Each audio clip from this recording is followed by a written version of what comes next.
Where does the emotion come in here? So what we've done with this is, as this dialogue is going on, it's now being able to sense emotion by tracking facial features, a lot of dynamics of this conversation, and body movements. So if you're taking a really long time to respond and you're furrowing your brow, you're more likely to be confused. And that's how it sort of pieces these cues together.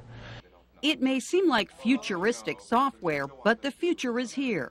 Notre Dame psychology professor Sidney started working on the program while he was at the University of Memphis, along with researchers from MIT.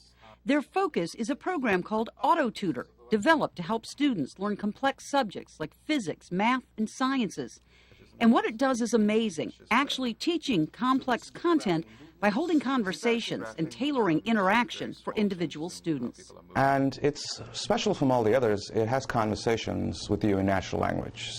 DeMello and his colleagues went to great lengths to make sure the AutoTutor challenges students. So it asks questions, probing questions, and it comprehends your responses. And it's modeled after actual human tutors. So we started out by videotaping 50 to 100 hours of actual human tutoring in tutoring programs all over, coded them, and actually understood what it is that human tutors do that makes them so effective, and then lifted those models and put them in a computer.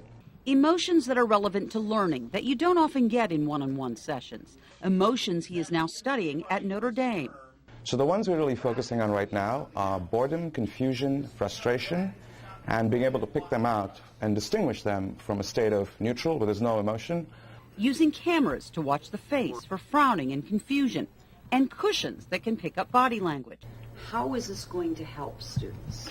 So a lot of the older approaches have focused on students' cognitive states and their cognitive abilities, and that's really important. But they've sort of ignored the emotional aspect. Kids who are struggling disengage, and DeMello says this emotion sensing program won't let that happen. The system can sense when you're confused, and then at the right moment come in with a hint, so you could get out of that confusion yourself.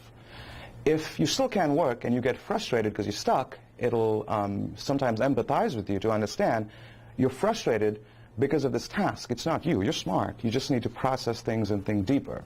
DeMello says if you're bored, it can also keep you motivated on task. It's adapting to your emotions as well as your cognition. It won't replace teachers, but DeMello says one-on-one tutoring is the gold standard for which they base their program. And we've compared them directly with equating content to actual human tutors. And we find we can't beat the human tutors, but we can do as well as they can.